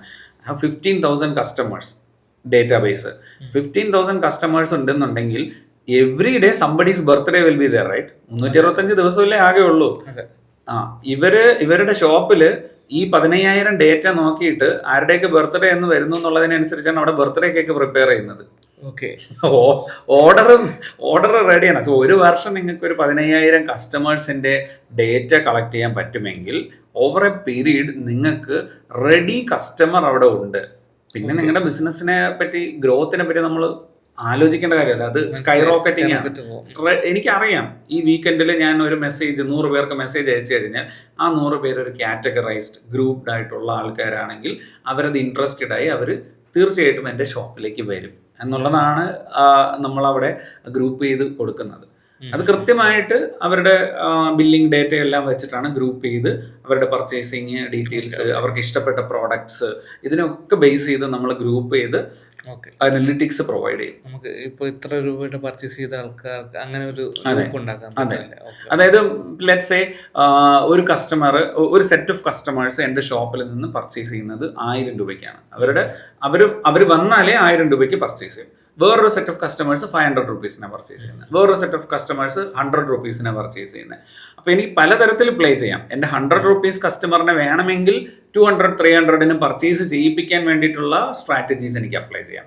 എനിക്ക് 500 റുപ്പീസ് പർച്ചേസ് ചെയ്യുന്ന കസ്റ്റമറിനെ 1000 റുപ്പീസ് പർച്ചേസ് ചെയ്യുന്ന കസ്റ്റമറിന്റെ കാറ്റഗറിയിലേക്ക് മൂവ് ചെയ്യിപ്പിക്കാൻ വേണ്ടിയിട്ടുള്ള സ്ട്രാറ്റജി വർക്കൗട്ട് ചെയ്യാം. So everything based on strategy. ഇനി എനിക്ക് 1000 റുപ്പീസ് പർച്ചേസ് ചെയ്യുന്ന കസ്റ്റമർ ഓൾറെഡി ഉണ്ടെങ്കിൽ അവർ 10 തവണ വന്നാലും ദാറ്റ് ഈസ് ബെറ്റർ, അല്ലേ? അപ്പൊ എനിക്കൊരു 10 പേര് 1000 റുപ്പീസ് പർച്ചേസ് ചെയ്യുന്ന കസ്റ്റമേഴ്സ് ഉണ്ട്. അവര് 10 പേരെ എല്ലാ ദിവസവും എൻ്റെ ഷോപ്പിൽ എത്തിക്കാൻ പറ്റിക്കഴിഞ്ഞാൽ എനിക്ക് 10,000 റുപ്പീസ് എല്ലാ ദിവസവും റവന്യൂ എൻഷുർ ചെയ്യാൻ പറ്റും. അപ്പോൾ ആ ഒരു മെത്തേഡിൽ നമ്മൾ സ്ട്രാറ്റജൈസും കൂടെ ചെയ്യണം. Like not just sending a message. അപ്പോൾ നമ്മളെ സ്ട്രാറ്റജി നമുക്ക് എന്താണെന്നുള്ളത് ക്ലിയർ കട്ടായിട്ടുള്ള ഒരു ഐഡിയ ആദ്യം കിട്ടണം. എത്ര കസ്റ്റമേഴ്സ് ഏത് സെഗ്മെന്റിൽ എവിടെ ഉണ്ട് എന്നുള്ളത് നമുക്ക് അറിയണം. അപ്പോൾ അറിഞ്ഞുകൊണ്ടാണ് നമ്മൾ എന്ത് ചെയ്യുന്നത്, അവരെ കൃത്യമായിട്ട് ടാർഗറ്റ് ചെയ്യാൻ പറ്റുള്ളൂ. അല്ല, അപ്പോൾ ഹസൻ എന്താണ് ആവശ്യം എന്ന് എനിക്ക് അറിയാമെന്നുണ്ടെങ്കിൽ എനിക്ക് ഹസൻ്റെ അടുത്ത് ഹസൻ ഇത് വാങ്ങൂ എന്ന് പറയേണ്ട ആവശ്യമില്ല. ഹസൻ എൻ്റെ അടുത്ത് ഇത് ഉണ്ട് എന്ന് പറഞ്ഞാൽ മതി, അല്ലേ? ഈ സാധനം എൻ്റെ അടുത്ത് ഉണ്ട് എന്ന് പറഞ്ഞാൽ മതി, ഹസൻ അത് കണ്ടാൽ മതി, അപ്പോൾ ഹസൻ വന്ന് വാങ്ങിക്കോളും. So that's what we do. അപ്പോൾ കസ്റ്റമർ അറിയണം, കസ്റ്റമറിന്റെ ഇൻട്രസ്റ്റ് നമ്മളും അറിയണം. ഓക്കെ, ഇപ്പോൾ ഒരു അവറേജ് ഓർഡർ വാല്യൂ ഒക്കെ ലൈഫ് ടൈം വാല്യൂ ഒക്കെ നമുക്ക് കൂട്ടാൻ പറ്റും. ഓക്കെ ഓക്കെ, എക്സാക്ട്ലി പറഞ്ഞു കഴിഞ്ഞാൽ ആവറേജ് ഓർഡർ വാല്യൂവും കൂട്ടാൻ പറ്റും, ലൈഫ് ടൈം വാല്യൂവും കൂട്ടാൻ പറ്റും. സ്ട്രാറ്റജി അക്കോർഡിംഗ്ലി എന്നാണ്. ഏത് സ്ട്രാറ്റജി എപ്പോൾ അപ്ലൈ ചെയ്യണം എന്നുള്ളത് നോക്കുക. നമ്മൾക്കിപ്പോൾ ഒരു ലെറ്റ്സ് സേ നമുക്ക് പല ഷോപ്പുകളിലും, റെസ്റ്റോറൻറ്റിൻ്റെ കേസിൽ മെജോറിറ്റി കണ്ടുവരുന്നതാണ്, ടെക്സ്റ്റൈൽസിൻ്റെ കേസിലും ഇതുണ്ട്, സൂപ്പർ മാർക്കറ്റിലുണ്ട്. നമ്മൾ ഡെഡ് സ്റ്റോക്കുകൾ എന്ന് പറയുന്ന സംഭവം വരും.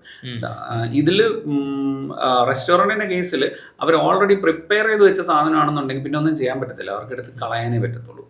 അപ്പോൾ 5 ദിവസം കൂടെ കഴിഞ്ഞിട്ട് കൊടുക്കാൻ പറ്റത്തില്ല. ഇന്ന് പ്രിപ്പയർ ചെയ്ത ഫുഡ് ഇന്ന് തന്നെ തീരണം, നാളത്തേക്ക് കൊടുക്കാൻ പറ്റത്തില്ല, അല്ലേ? അപ്പോൾ ലെറ്റ്സ് സേ ഞാൻ ഉച്ചയ്ക്ക് 12 മണിയാവുമ്പോൾ എനിക്ക് ബിരിയാണി 100 പേർക്കുള്ളത് ഉണ്ട്. എനിക്ക് 2 മണിയാവുമ്പോഴത്തേക്കും 10 പേരെ ബിരിയാണി കഴിച്ചിട്ടുള്ളൂ എന്നുണ്ടെങ്കിൽ എനിക്കൊരു ഹാപ്പി അവർ ഓഫർ ഇടാൻ പറ്റും ആ സമയത്ത്. ഒരു 3 മണി തൊട്ട് 5 മണി വരെ ഹാപ്പി അവർ ഓഫറാണ്. അതായത് ഈ ഫുഡ് ഞാൻ വേസ്റ്റ് ആക്കുന്നതിന് പകരം വരുന്നവന് എങ്ങനെയെങ്കിലും കൊടുത്തത് സ്പെൻഡ് ചെയ്യിപ്പിച്ച് എൻ്റെ മേക്കിംഗ് കോസ്റ്റ് എങ്കിലും റിക്കവർ ചെയ്യാനായിട്ട് ഞാൻ നോക്കണം. അപ്പോൾ അങ്ങനെ ചെയ്യാൻ പറ്റും. അപ്പോൾ അത് ഈ പറഞ്ഞ പോലെ ടെക്സ്റ്റൈൽ ബിസിനസ്സിലും ഇതേപോലെ എന്താണ് ഔട്ട്ഡേറ്റഡ് ഫാഷൻസ് ഉണ്ട്, അല്ലേ? അതേപോലെ ഡെഡ് സ്റ്റോക്ക് ആയിട്ട് കുറെ നാളായിട്ട് വന്നിട്ട് ഇവിടെ പോവാതെ ഇരിക്കുന്നത്, ആ ഡെഡ് സ്റ്റോക്ക് അവിടെ ഇരിക്കുന്നത് അവർക്ക് എപ്പോഴും നഷ്ടമാണ്. അവർക്ക് ഓരോ ദിവസം ഇരിക്കുന്നതോറും നഷ്ടം വന്നുകൊണ്ടേയിരിക്കും. അപ്പോൾ ആ ഡെഡ് സ്റ്റോക്കുകളെ മൂവ് ചെയ്യാനും, സൂപ്പർ മാർക്കറ്റ്സ് ആണെന്നുണ്ടെങ്കിൽ അവരുടെ സ്റ്റോക്ക് ഔട്ട് ആവാൻ പോകുന്നത്, എക്സ്പയറി ആവാൻ പോകുന്ന സാധനങ്ങളൊക്കെ പെട്ടെന്ന് ഓഫറിലൊക്കെ സെല്ല് ചെയ്യാനും ഒക്കെ പറ്റും. എക്സ്പയറി ആവുന്ന സാധനം സെല്ല് ചെയ്യാനല്ല ഞാൻ ഉദ്ദേശിച്ചത്, അതൊരു കോൺട്രോവേഴ്സിയാണ്. നമ്മൾ പറഞ്ഞു എക്സ്പയറി ആവുന്ന സാധനം സെല്ല് ചെയ്യാനുള്ള പ്ലാറ്റ്ഫോം ആണെന്ന് പറയും. അതല്ല, എക്സ്പയറി ആകുന്നതിന് മുന്നേ നമുക്ക് സാധനങ്ങളെ സെല്ല് ചെയ്യിപ്പിക്കുക എന്നുള്ളതാണ് ഉദ്ദേശിക്കുന്നത്. പിന്നെ സ്റ്റോക്ക് അപ്ഡേറ്റ്സ് അങ്ങനെയുള്ള കാര്യങ്ങളൊക്കെ കൊടുക്കാൻ പറ്റും. പിന്നെ എനിക്ക് ഓൺട്രപ്രണർഷിപ്പിനെ കുറിച്ചാണ് ചോദിക്കുന്നത്. നമുക്ക് ഇനിഷ്യലി സ്റ്റാർട്ട് ചെയ്തപ്പോൾ ഫേസ് ചെയ്ത ചലഞ്ചസ് എന്തൊക്കെയായിരുന്നു, അതിനെങ്ങനെ സോൾവ് ചെയ്തു? ബിസിനസ് സ്റ്റാർട്ട് ചെയ്യാൻ നിൽക്കുന്ന ഒരുപാട് ആൾക്കാരുണ്ട്, അവർക്ക് ഹെൽപ്ഫുൾ ആവാൻ വേണ്ടിയിട്ടാണ്. എല്ലാവർക്കും ഹെൽപ്ഫുൾ ആവുന്ന രീതിയിൽ ചിലപ്പോൾ എനിക്ക് പറയാൻ പറ്റില്ല. എൻ്റെ ബുദ്ധിമുട്ടുകൾ ഉണ്ടായിരുന്നതിൽ പ്രൈമറി എന്ന് പറഞ്ഞു കഴിഞ്ഞാൽ ഞാൻ ഫസ്റ്റ് ജനറേഷൻ ഓൺട്രപ്രണറാണ്. എൻ്റെ വീട്ടിൽ ആരും ഇല്ല, ഓൺടർപ്രണർഷിപ്പ് പോയിട്ടുള്ള ആരുമില്ല, ആരും ബിസിനസ് ചെയ്യുന്നവരില്ല. പ്രത്യേകിച്ച് ഇങ്ങനെ ഒരു IT സെക്ടറിലോ ഒരു സ്റ്റാർട്ടപ്പ് മേഖലയിലോ ഒന്നും വർക്ക് ചെയ്ത് പരിചയമുള്ള ആൾക്കാർ പോലും ഇല്ല. അപ്പം ഫാമിലി സൈഡിൽ നിന്നുള്ള പ്രഷർ ഭയങ്കര കൂടുതലായിരുന്നു. ഫാമിലി സൈഡിൽ നിന്ന് വെച്ച് കഴിഞ്ഞാൽ എൻ്റെ വൈഫല്ല, മറ്റ് ഫാമിലി മെമ്പേഴ്സിൻ്റെ സൈഡിൽ നിന്ന് നിങ്ങൾ നല്ല ഒരു സാലറിയും നല്ലൊരു കരിയറും ഒക്കെ ഉണ്ടായിരുന്നിട്ട് more than a lakh in 2016 every month മേടിച്ചുകൊണ്ടിരിക്കുന്ന ഒരാൾ നാളെ മുതൽ 0 സാലറിയിലേക്ക് പോവുകയാണ് എന്ന് പറയുന്ന അവസ്ഥ. അപ്പോൾ അത് അവർക്കൊക്കെ ഭയം ഉണ്ട് അതിൻ്റെ. അപ്പോൾ ആ പേടി നമ്മളെ ഫസ്റ്റ് ഡീമോട്ടിവേറ്റ് ചെയ്യുന്ന സംഭവം. പിന്നെ അവർ നമ്മളെ വാശിക്ക് ഇങ്ങനെ കൂടെ നിൽക്കുന്നു എന്നേ ഉള്ളൂ. അപ്പോൾ അതുകൊണ്ട് പിന്നീട് അതൊക്കെ മാറും. പിന്നീട് നമ്മൾ സക്സസ് ആവുമ്പോൾ അത് മാറും. അപ്പോൾ അത് പ്രൈമറിലി ഉണ്ടായിരുന്ന ഒരു ഇഷ്യൂ ആയിരുന്നു. നമുക്ക് കസ്റ്റമേഴ്സിനെ കിട്ടുക എന്ന് പറയുന്നത്, നമ്മൾ ആര് ആണ് ഫസ്റ്റ് ടൈം ഓൺടർപ്രണർഷിപ്പിൽ വരുന്നു, ആദ്യമായിട്ട് നമ്മളൊരു സോഫ്റ്റ്വെയർ പ്രൊഡക്റ്റ് സെല് ചെയ്യാനായിട്ട് പോകുന്നു, നമുക്ക് സ്കില്ലൊക്കെ ഉണ്ട്, എന്നാലും അവർക്കറിയാം നമുക്ക് ബിസിനസ് പരിചയമില്ല എന്നറിയാം. അപ്പോൾ അതുകൊണ്ടുണ്ടാവുന്ന റിജക്ഷൻസ് ഒത്തിരി ഉണ്ടായിരുന്നു. അതുകൊണ്ട് തന്നെ നമ്മൾ ഇനിഷ്യലി ഒക്കെ കുറേ വർക്കും മറ്റു കാര്യങ്ങളും ഒക്കെ ഫ്രീ ഓഫ് കോസ്റ്റോ അല്ലെങ്കിൽ ലോ കോസ്റ്റിനോ ചിലപ്പോൾ നഷ്ടത്തിനോ ഒക്കെ നമ്മൾ ചെയ്തു കൊടുക്കേണ്ട സിറ്റുവേഷൻസ് ഒക്കെ ഉണ്ടായിട്ടുണ്ട്. അത് സോഫ്റ്റ്വെയർ ഡെവലപ്മെൻറ്റ് കരിയറിൽ സ്വാഭാവികമായിട്ട് വന്നിട്ടുള്ളതാണ്. അതായത് സോഫ്റ്റ്വെയർ ഡെവലപ്മെൻറ്റ് കമ്പനിയായിട്ട് സ്റ്റാർട്ട് ചെയ്തപ്പം സ്വാഭാവികമായിട്ട് വന്നിട്ടുള്ളതാണ്. ബട്ട് യൂട്യൂബ് ആണ് എന്നെ ഒരുപാട് ഹെൽപ്പ് ചെയ്തത്. അപ്പോൾ എനിക്ക് കൂടുതൽ റവന്യൂ ഉണ്ടാക്കി തരാൻ ഹെൽപ്പ് ചെയ്തത് യൂട്യൂബാണ്. ഇപ്പോൾ ലൈഫ് റേ എന്ന് പറഞ്ഞിട്ടൊരു ട്യൂട്ടോറിയൽ ഞാൻ ചെയ്തിരുന്നു. ലൈഫ് റേ എന്ന് പറഞ്ഞു കഴിഞ്ഞാൽ ഒരു പ്രൊഡക്റ്റ്, ഒരു പോർട്ടലാണ്. ഈ ലൈഫ് റേ ആ സമയത്ത് ഗൂഗിളിൽ സെർച്ച് ചെയ്ത് കഴിഞ്ഞാൽ ലൈഫ് റേ കമ്പനിയുടെ വീഡിയോ എൻ്റെ വീഡിയോയുടെ താഴെ വരുള്ളൂ. അങ്ങനെ എനിക്ക് ഒരു ഓപ്പർച്യൂണിറ്റി ആദ്യം കിട്ടി. ലൈക്ക് ഫസ്റ്റിൽ ലൈഫ് റേ ട്യൂട്ടോറിയൽ എന്ന് പറഞ്ഞ് സെർച്ച് ചെയ്ത് കഴിഞ്ഞാൽ എൻ്റെ ചാനൽ വരും. അപ്പോൾ ആ ചാനലിലാണ് വീഡിയോസ് കൂടുതൽ കണ്ടിട്ട് കുറേ ആൾക്കാർ പഠിക്കാനായിട്ട് വന്നു. സ്റ്റുഡൻസ് ആയിട്ട് നിങ്ങൾക്ക് പഠിപ്പിക്കാൻ പറ്റുമോ? അപ്പോൾ US, സ്പെയിൻ, ഫ്രാൻസ് ആ ഒരു റീജിയണിൽ നിന്നാണ് കൂടുതൽ ആൾക്കാർ വന്നത്. അപ്പോൾ ഇവർ പഠിക്കാൻ വന്ന ആൾക്കാരിൽ കുറേ പേര് പിന്നീട് അവരുടെ സോഫ്റ്റ്വെയറുകൾ ഡെവലപ്പ് ചെയ്യാനും അങ്ങനെയൊക്കെ നമുക്ക് കസ്റ്റമേഴ്സായിട്ട് മാറി. അപ്പോൾ എൻ്റെ ജേർണി പിച്ച് ചെയ്ത് അതായത് അത്ര ഈസി ആയിരുന്നില്ല. കുറച്ച് നാൾ ടൈം എടുത്തിട്ടാണ് ഈ പറയുന്ന പോലെ ഈ വീഡിയോസൊക്കെ വന്ന് ഹിറ്റായി കുറച്ച് ആൾക്കാരൊക്കെ വന്നേ. അപ്പോൾ അന്നത്തെ സമയത്ത് എനിക്ക് മോണിറ്റൈസേഷനും ഒക്കെ കിട്ടിയിട്ടുണ്ടായിരുന്നു. പിന്നീട് ഞാൻ വീഡിയോസൊക്കെ സ്റ്റോപ്പ് ചെയ്തു, അതായത് ഇടാൻ സമയമില്ലാതെ നിർത്തി. ബട്ട് ആ ഒരു വീഡിയോസ് ഞാൻ ചെയ്തുകൊണ്ടിരുന്ന സമയത്ത് എനിക്ക് കുറേയധികം ഓപ്പർച്യൂണിറ്റീസ് ഓപ്പൺ ആയി കിട്ടി. പിന്നെ വരുന്നത് നമുക്ക് ഞാൻ എൻ്റെ ലൈഫിൽ വിശ്വസിച്ചിരുന്ന ഏറ്റവും വലിയ മണ്ടത്തരം എന്ന് പറഞ്ഞു കഴിഞ്ഞാൽ, നമ്മളൊരു ആപ്ലിക്കേഷൻ ഉണ്ടാക്കുന്നു, പ്ലേ സ്റ്റോറിൽ ഇടുന്നു, നാളെ മുതൽ ഇത് ഹിറ്റാവുന്നു എന്നാണ് ഞാൻ ഈ ന്യൂസുകളൊക്കെ വായിച്ചെന്ന് മനസ്സിലാക്കിയത്. പക്ഷേ ന്യൂസിൽ എപ്പോഴും സക്സസ് സ്റ്റോറി മാത്രമല്ലേ വരത്തുള്ളൂ, നമുക്ക് ഫെയിലിയർ സ്റ്റോറീസ് വരത്തില്ലല്ലോ. അപ്പം ഈ പൊട്ടിപ്പോയവന്മാരുടെ കഥ നമുക്ക് അറിയത്തില്ലായിരുന്നു എന്ന് പറഞ്ഞ അവസ്ഥയാണ്. അപ്പം നമ്മൾ ഇതേപോലെ സംഭവങ്ങളൊക്കെ ഉണ്ടാക്കി അവിടെ എവിടെയൊക്കെ ഇട്ടു, ഇതൊന്നും വർക്കാവുന്നില്ല. എന്ത് വർക്കാവാത്തത് എന്നൊന്നും നമുക്ക് മനസ്സിലായിട്ടില്ല. പിന്നെ അത് സ്റ്റാർട്ടപ്പ് എക്കോസിസ്റ്റത്തിലൊക്കെ വന്നപ്പോഴാണ് ഈ സെയിൽസ് എന്ന് പറഞ്ഞിട്ടൊരു സംഭവമുണ്ട്. മാർക്കറ്റിംഗ് എന്ന് പറയുന്നത് മോശമായിട്ടുള്ളൊരു സംഭവമല്ല. മാർക്കറ്റിംഗ്, ആഡ്സ് ഇതൊക്കെ നമുക്ക് ജീവിതത്തിലും ആവശ്യമാണ്, ബിസിനസ്സിലും ആവശ്യമാണ്, എല്ലായിടത്തും ആവശ്യമുള്ള സാധനങ്ങളാണ്. ഇതിനെ ആരൊക്കെയോ നെഗറ്റീവ് വേർഡിൻ്റെ സൈഡിലോട്ട് കൊണ്ടുവന്ന് വെച്ചേക്കുന്നതാണെന്നൊക്കെ നമുക്ക് ശരിക്കും പിന്നീടാണ് മനസ്സിലായത്. അപ്പം ഈ റിയലൈസേഷന് വേണ്ടിയിട്ട് ഞാൻ കുറച്ച് പൈസയും കുറച്ച് സമയവും ഒക്കെ പൊടിച്ച് കളഞ്ഞിട്ടുണ്ട്. അപ്പോൾ അതൊക്കെ പിന്നീട് സോൾവ് ആയി എന്ന് വെച്ചാൽ പിന്നീട് മനസ്സിലാക്കി, ഓക്കെ ഇത് ചെയ്യണം, ഇത് ഇന്ന പോലെ ചെയ്യണം, ഇന്ന സ്ഥലങ്ങളിൽ പോകണം, ഇവരോടൊക്കെ സംസാരിക്കണം. Networking. So networking is the എന്താണ് ഞാൻ പറയുന്നത്, നെറ്റ്വർക്കിംഗ് എന്ന് പറയുന്നതാണ് നമ്മൾ ഒരു ബിസിനസ്സിനകത്ത് എല്ലാവരും അണ്ടർ എസ്റ്റിമേറ്റ് ചെയ്യുന്ന ഒരു സ്കില്ല്. നെറ്റ്വർക്കിംഗ് സ്കിൽ എന്ന് പറയുന്നത് ഭയങ്കര ഒരു സംഭവമാണ്. ഇപ്പം ഹസൻ എന്നെ വിളിക്കുന്നു, ഞാനതിനെ സംസാരിക്കാൻ വില്ലിങ് ആവുന്നു. അപ്പോൾ ചില ആൾക്കാർ പറഞ്ഞാൽ ഇൻട്രോവേർട്ടാണ്, സംസാരിക്കത്തില്ല. അത് എസ്കേപ്പിസം ആണെന്ന് ഞാൻ പറയുള്ളൂ. അത് കംഫർട്ടാണ്. ഞാൻ ഇൻട്രോവേർട്ട് ആണെന്ന് പറഞ്ഞു കഴിഞ്ഞാൽ തീർന്നല്ലോ, ഞാൻ രക്ഷപ്പെട്ടു.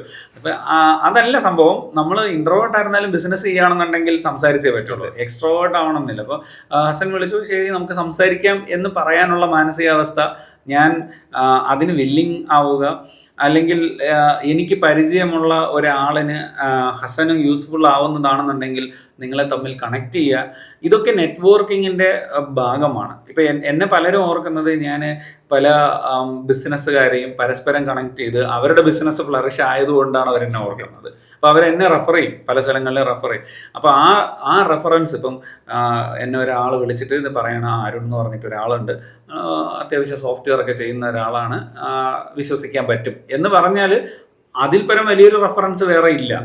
നമ്മൾ ഒരാൾ നമ്മൾ എത്ര SEO ചെയ്താലും എത്ര ആഡ് ചെയ്താലും അതിൽ അന്വേഷിച്ച് കണ്ടുപിടിച്ച് വരുന്നതിനേക്കാൾ ഇമ്പോർട്ടൻസ് എപ്പോഴും ആ ഒരു വാല്യൂ കൊടുക്കും.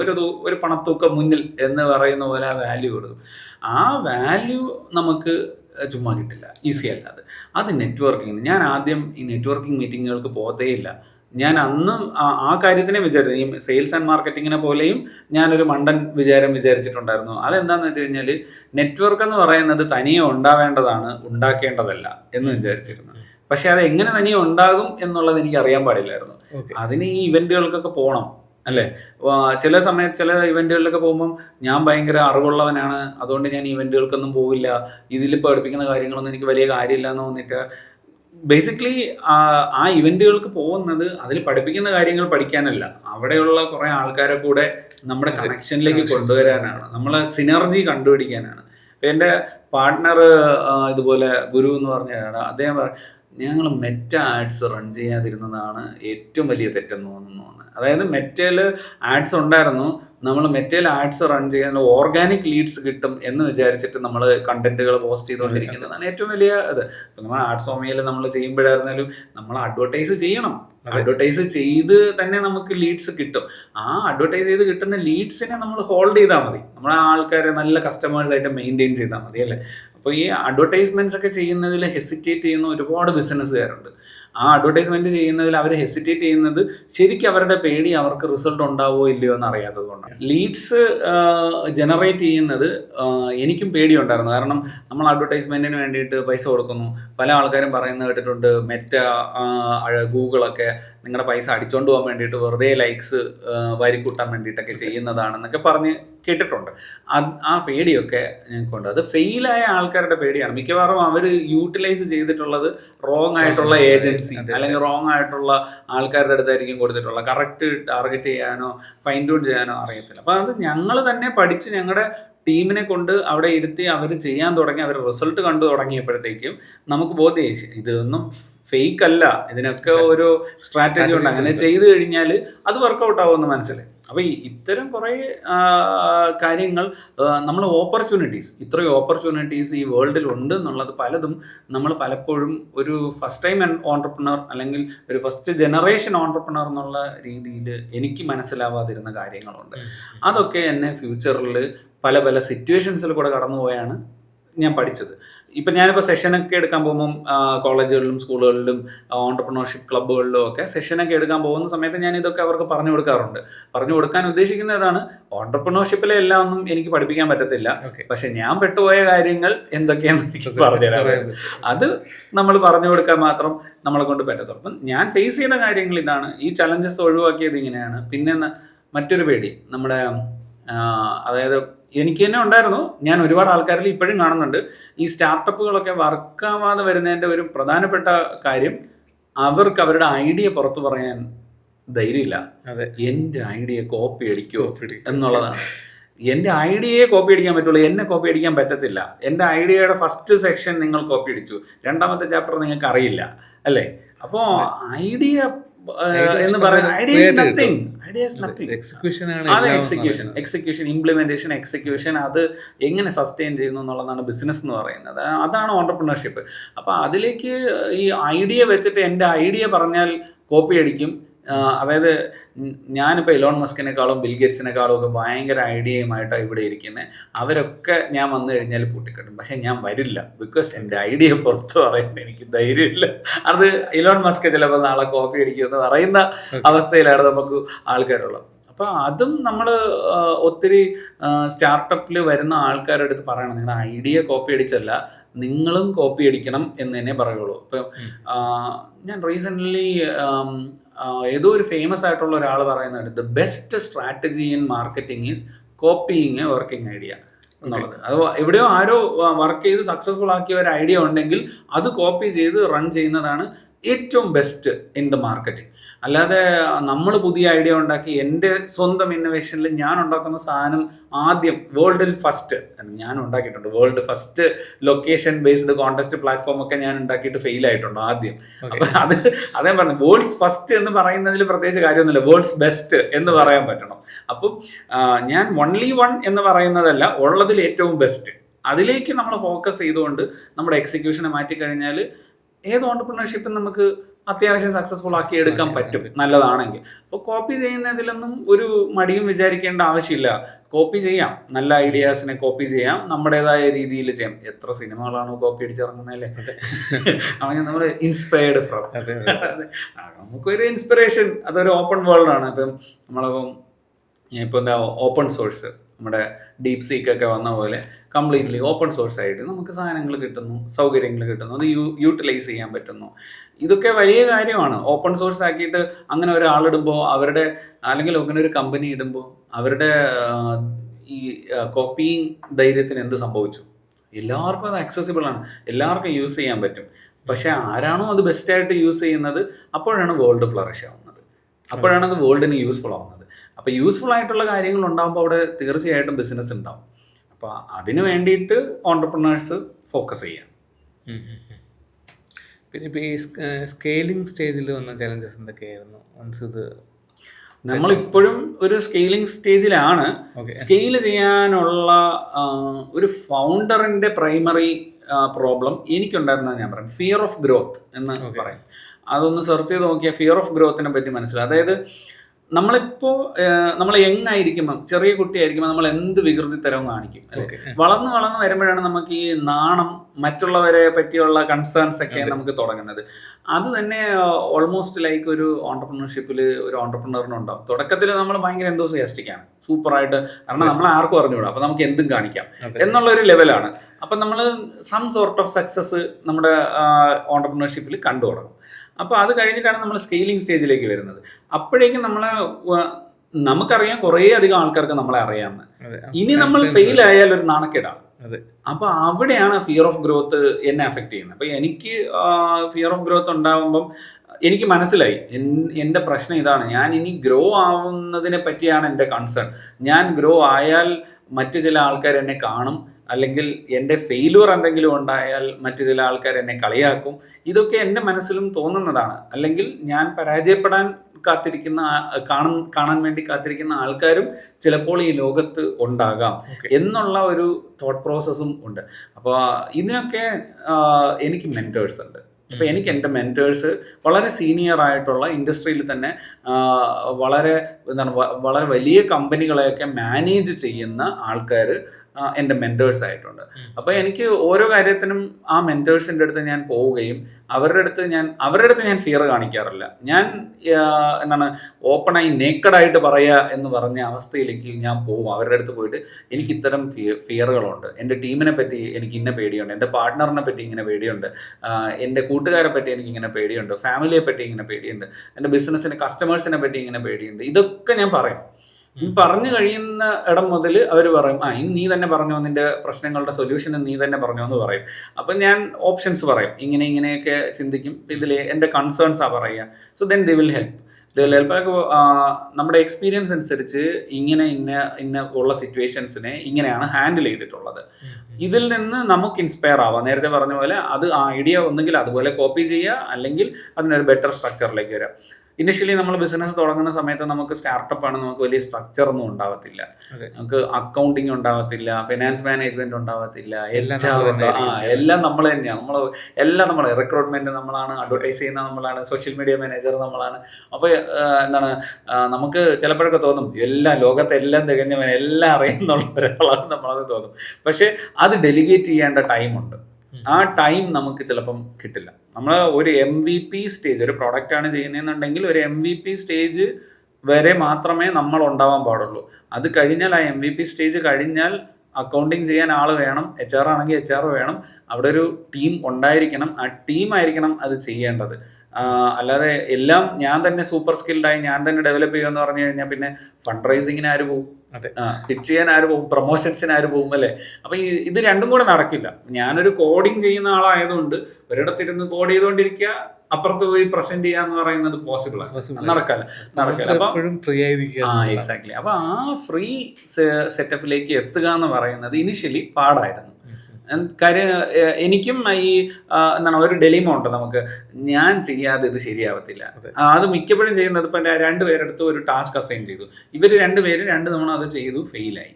അപ്പോൾ എനിക്ക് എന്താണ് ഇത് ചെയ്യാൻ ഈസിയാണ് എന്ന് എനിക്കറിയാം. അപ്പം ഞാൻ പറയും നിങ്ങൾ ചെയ്യേണ്ട, ഞാൻ പോയി ചെയ്യാമെന്ന് പറയും. ബേസിക്കലി ഞാൻ ആ ചെയ്തുകൊണ്ടിരുന്ന 2 ആൾക്കാരെ എന്താണ് ലൈഫ് ലോങ് അവരെ കേപ്പബിൾ ആക്കാതിരിക്കുകയാണ് ചെയ്യുന്നത് അങ്ങനെ ചെയ്യുന്നതിലൂടെ. അപ്പം എൻ്റെ ടീമാണെന്ന് പറഞ്ഞിട്ട് കാര്യമില്ല, എനിക്ക് പെട്ടെന്ന് വർക്ക് വേണം എന്ന് വെച്ച് കഴിഞ്ഞാൽ അത് ആ സമയത്ത് നടക്കില്ല. അപ്പം ഇതൊക്കെ നമ്മൾ അനുഭവിച്ച് പഠിക്കുക എന്ന് പറയത്തില്ല. അപ്പം ആ ഒരു സമയത്ത് അനുഭവിച്ച് പഠിച്ചതാണ്. ഇപ്പം ഞാനിപ്പോൾ ഇവിടെ വന്നിരിക്കുമ്പോഴേ എൻ്റെ ഓഫീസിൽ വർക്ക് നടക്കുന്നുണ്ട്, അവിടെ ഇരിക്കുന്നവർക്കത് ചെയ്യാനറിയാം. അപ്പോൾ ബില്ലിങ് ചെയ്യേണ്ട സമയത്ത് ബില്ലിങ് ചെയ്യേണ്ടവർ ബില്ലിങ് ചെയ്തോളും, ഫോളോ അപ്പ് ചെയ്യേണ്ടത് അവർ ചെയ്തോളും, ഡെവലപ്മെൻറ്റ് ചെയ്യേണ്ടത് ഡെവലപ്മെൻറ്റ് ചെയ്തോളും, പ്രൊജക്ട് മാനേജേഴ്സ് പ്രൊജക്റ്റ് മാനേജ് ചെയ്തോളും, അതൊക്കെ അവർ ചെയ്തോളും. അപ്പോൾ ബേസിക്കലി ഈ ഒരു ഇഷ്യൂസ് നമ്മൾ ഗ്രോത്ത് പാത്തിൽ മാത്രം നമ്മൾ പഠിക്കുന്നതാണ്. പക്ഷെ ഈ സ്കെയിൽ സ്റ്റേജിൽ വന്നിട്ട് ഫെയിലായി പോകുന്ന പല ആൾക്കാരെയും നമ്മൾ കണ്ടിട്ടുണ്ട്. അതിൻ്റെ റീസൺ എന്ന് പറയുന്നത് അവർ ഈ പറയുന്ന പോലെ ഒന്നുകിൽ മെൻറ്റേഴ്സിൻ്റെ ഹെൽപ്പ് എടുക്കാൻ റെഡിയാവില്ല. അപ്പോൾ അത് ഹെൽപ്പ് എടുക്കാൻ റെഡി ആയില്ല എന്നുണ്ടെങ്കിൽ പ്രശ്നമാണ്. അപ്പോൾ അതിനെ ഞാൻ പറയുകയാണെന്നുണ്ടെങ്കിൽ കേരള സ്റ്റാർട്ടപ്പ് മിഷൻ, പിന്നെ നമ്മുടെ നാസ്കോം, ജി-ടെക്, ഇവരുടെയൊക്കെ സ്റ്റാർട്ടപ്പ് കമ്മ്യൂണിറ്റികളുണ്ട്, ഓരോ കമ്മ്യൂണിറ്റികളുണ്ട്. അവിടെ ഞാൻ നേരത്തെ പറഞ്ഞ നെറ്റ്വർക്കിംഗ് സംഭവങ്ങളൊക്കെ വർക്കാവുന്നത്. ചിലപ്പോൾ നമ്മൾ വിചാരിക്കും നമുക്ക് ഒരു തരത്തിലും ഹെൽപ്പ് ആവില്ല എന്ന് വിചാരിക്കുന്ന ആൾക്കാരൊക്കെയാണ് പെട്ടെന്ന് ചിലപ്പം നമുക്ക് അവിടെ ഞാൻ ഹെൽപ്പ് ചെയ്യാം, ഇത് ഇത്രയേ ഉള്ളൂ കാര്യം, ഇത് ഞാൻ ഇന്ന പോലെ നിനക്ക് ചെയ്തു തരാം എന്നൊക്കെ പറഞ്ഞ് നമുക്ക് സ്ട്രക്ചർ ചെയ്ത് തരുന്നത്. ഇപ്പം ഞാൻ ഏതൊരു സ്റ്റാർട്ടപ്പ് ഉണ്ടാക്കാൻ പോകുമ്പോഴും ഞാൻ ഫസ്റ്റ് പ്ലേസ് ചെയ്യുന്ന ആൾ അക്കൗണ്ടൻ്റ് ആണ്, ഏറ്റവും ആദ്യത്തെ ആൾ അക്കൗണ്ടൻ്റ്. പിന്നെ നമ്മൾ ഈ ബാക്കിയുള്ളവരെ നോക്കുള്ളൂ. അക്കൗണ്ട് ചെയ്യാൻ പൈസ എണ്ണാൻ പൈസ ഉണ്ടോ ഇല്ലയോ എന്ന് കൃത്യമായിട്ട് നോക്കാൻ ആളില്ല എന്നുണ്ടെങ്കിൽ നമുക്ക് പണി കിട്ടും. അപ്പോൾ അത് അനുഭവിച്ച് പഠിച്ചതാണ്. അപ്പോൾ അത് കൃത്യമായിട്ട് നമ്മൾ ചെയ്തു പോകുക എന്നുള്ളതാണ്.